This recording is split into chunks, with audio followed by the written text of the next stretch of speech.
अस्माकं प्रधानमंत्री श्री नरेंद्र मोदी महोदयः लक्ष्यकण्ठगीता पठन संदर्भे आगताः।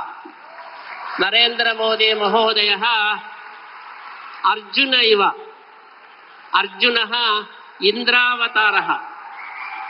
श्रीमध्वाचार्याः वदन्ति अर्जुने नरावेशः वर्तते। अतः नरेंद्र शब्दस्य अर्थः साक्षात् अर्जुनः। यत्र गीता प्रचलति तत्र अर्जुनः आगतः।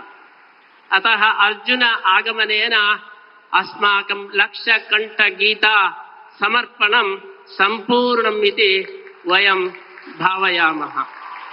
नरेंद्र मोदी महोदयः 14 वर्षानन्तरम् अत्र आगताः। तन्मध्ये राममन्दिर निर्माणं कृत्वा आगताः।